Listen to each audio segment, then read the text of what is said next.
લોકમત ન્યૂઝમાં આપનું સ્વાગત છે। વડોદરા જિલ્લા પંચાયતના ઉપપ્રમુખ તરીકે કમલેશભાઈ પટેલના નામની જાહેરાત કરાઈ છે।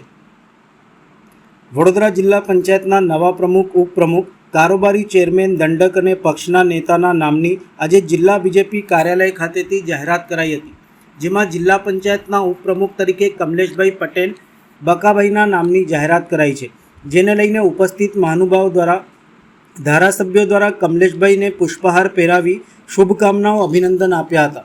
કમલેશભાઈ પટેલે પણ આ અવસરે જણાવ્યું હતું કે જિલ્લા પંચાયતના ઉપપ્રમુખ તરીકે મારા નામની જાહેરાત થઈ છે।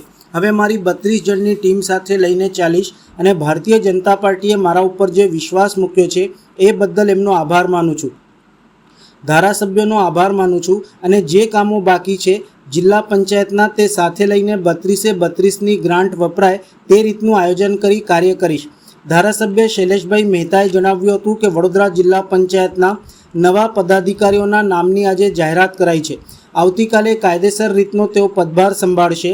વડોદરા જિલ્લા પંચાયતના પ્રમુખ તરીકે જ્યોત્સનાબેન રબારીની પસંદગી થઈ છે। ડભોઈ વિધાનસભાના સયાજીપુરા જિલ્લા પંચાયતના સભ્ય કમલેશભાઈ પટેલની ઉપપ્રમુખ તરીકે પસંદગી થઈ છે। રણોલી બેઠકથી બિનહરીફ તરીકે ચૂંટાયેલા કેરવીબા વાઘેલાની કારોબારી સમિતિના ચેરમેન પદે પસંદગી થઈ છે। કાયાવરણ જિલ્લા પંચાયતની સીટ પરથી ચૂંટાયેલ રાકેશભાઈ ઠાકોરને પક્ષના નેતા તરીકે અને મીનાક્ષીબેન પરમારની પક્ષના દંડક તરીકે પસંદગી કરાઈ છે। તમામને અભિનંદન, શુભેચ્છાઓ પાઠવું છું। સાથે સાથે વડોદરા જિલ્લાની આ ટીમ એક ટીમ તરીકે કામ કરશે અને જિલ્લાના વિકાસ માટે કામ કરશે।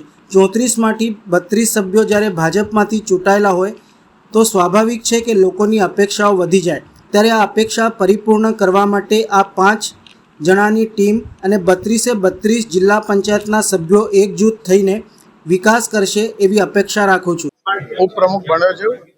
હવે અમારી 32 જણની ટીમ સાથે લઈ અને સાથે ચાલીશ અને બીજું ભારતીય જનતા પાર્ટીએ જે અમારી પર વિશ્વાસ મૂક્યો છે એમનો ખૂબ આભાર માનું છું। અમારા ધારાસભ્ય શ્રી બધાનો આભાર માનું છું અને ખૂબ સારી રીતે જે કામો બાકી છે જિલ્લા પંચાયતના એ સાથે લઈ 32-32ની ગ્રાન્ટ વપરાય એ રીતનું આયોજન કરી અને કાર્ય કરીશું।